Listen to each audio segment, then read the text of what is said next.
Chris Godinez, licensed professional counselor, also the host of We Need to Talk on every Sunday at noon, and then I post these videos up to Facebook. This video is for educational and informational purposes only. The views and opinions stated here and mine alone. They do not represent the ACA, the APA, or any other therapist for that matter. Boom, shakalaka done. I'd like to thank my sponsor, BetterHelp. Oh my God, I got it right this time. BetterHelp, BetterHelp, BetterHelp.com/Chris Godinez. They're an online therapy company. They're international. They are all over the world. Just go to BetterHelp.com/Chris Godinez. Fill out some questions. They'll place you with a master's level, PhD level licensed therapist, either in the state or that can do international. So thank you, BetterHelp.com/Chris Godinez. Okay. Whew. Questions on how to behave in court. What to do when you go to trial. So it doesn't matter whether the trial is going to be a criminal prosecution, say for example the abuser has attacked you, or it's a divorce case, it's a civil case. Basically the way you act in court is pretty much going to be the same. So what my recommendation is if you have to go to trial for literally anything. So you're there for the family court, you're there for custody, you're there for the divorce, or you're there doing a criminal, they've attacked you, this is a criminal case, et cetera, et cetera, et cetera. You ask the attorneys what you need to know. Just say, hey, I've never been in court before. Tell me what I need to know. So generally what I recommend is you bring a notepad with you and a pen, and that way you can jot things down. So if you need to communicate with your attorney, you can jot things down on the notepad and kind of be like, hey, what about this? Or that's not right, or, whatever, so that you guys can communicate. But you guys need to talk about that ahead of time. So talk with your attorney. Just say, what do I need to know? What are the things? Court in and of itself is like an entirely different country with a language all its own. So it's got its own particular peccadillos, okay? So like when the judge comes in, everybody rises. It's a sign of respect, okay? And then, you sit down and the proceedings start and everything. If you are going to be called as a witness, okay, you want your attorney to help you out. They had better be willing to say objection when they need to.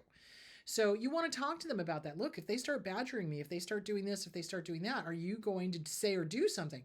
Because a lot of times people who have been abused get very intimidated by the opposing attorney, and that's their job, unfortunately.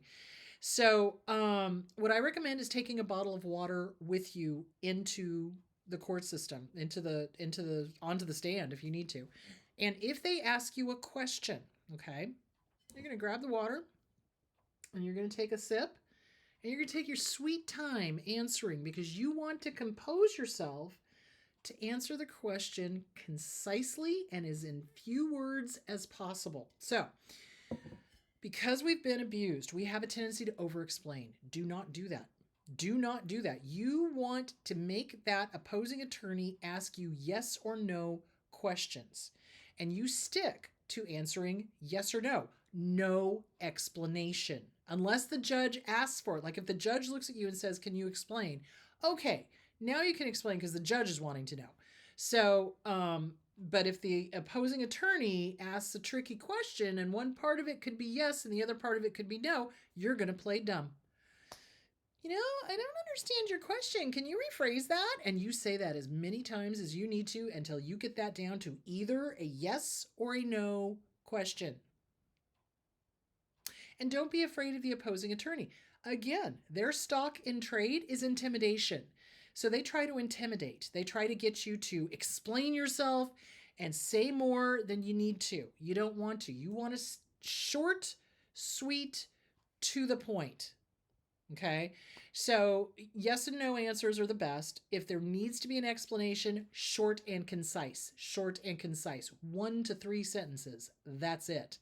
So that is your best shot. And when they're asking you something, you use that water bottle or whatever. I have a cup, but a water bottle, is this or is this not true? Blah, blah, blah. Yes. And you take your time. You take your time. That's going to do 2 things. 1, That's going to give you time to think so that you're not reactive, so that you're not in your inner child. Your inner child is going to get reacted. It's going to activate. It absolutely is. Because if you've got an authoritarian figure in front of you shooting questions at you and you're wanting to please, you're going to get yourself in trouble. Don't do it. Don't do it. You're not there to please them.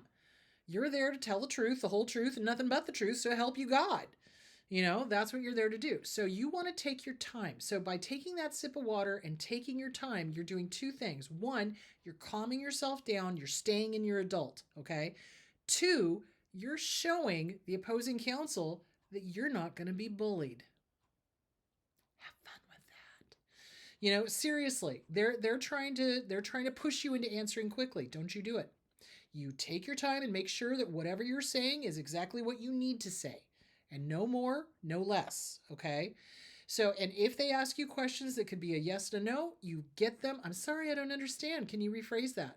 I had to do it one time to a guy 10 times before he got it down to a yes or a no question because he was crazy. So, yeah, I'm sorry, I don't understand your question. Can you rephrase it? I still don't get it. Can you rephrase it? Two can play this game. So, yeah, and don't be intimidated by them. So, talk to your attorney, ask them what you need to know. Hey, prep me for this trial. What do I need to know? And here's the other thing. Do not have any reactions. You are going to gray rock, okay? You're just going to be calm, cool. Now, the only time you would have a reaction is if, say, for example, it's a criminal case, right? The stalker has harmed you. They've intimidated you. You're going to show your fear. You're going to tell the jury or tell the judge how terrified you were, and you're going to allow yourself to have the emotions there. But if it's the opposing attorney who's trying to get you to get angry or cry or whatever, no, don't give it to them. Absolutely not. So that is my advice with court. So bring a bottle of water with you. Talk to your attorney ahead of time. Make sure that you know what's expected of you, how this is going to go, how they're going to protect you, because I've seen some attorneys just leave their clients to hang on the line when the other attorney was badgering them and the judge had to step in and be like, you're badgering the what's going on, So it's just not all attorneys were created equal. Some are much better than others. So anyway, talk to your attorney, find out what is expected of you, if you're expected to testify, etc. If you are, bring bottled water with you, and then take your time. When they ask you a question, you take a sip and you put it down, and then you answer, and you remind yourself you're safe, you're okay, you do not have to please this person. So make sure you stay in adult you, not inner child you. So that is the best advice that I can give you for appearing in court. And other than that, don't get caught up in your emotions. Now, if you're describing what happened to you, yeah, you want to get caught up in your emotions and, this was terrifying. I was terrified. This person was stalking me. This person was doing this to me. This person harmed me, that type of thing. But other than that, you give the opposing attorney nothing. So, yeah, they are not your friend. You do not need to appease them. You are there to protect you. Your attorney is there to protect you. So, talk to the attorney first. Bring bottled water. Take your time. Do not answer a two-part question. Yes and no. I'm sorry, I don't understand. Can you rephrase that until they get it down to either a yes or a no? So, there you go.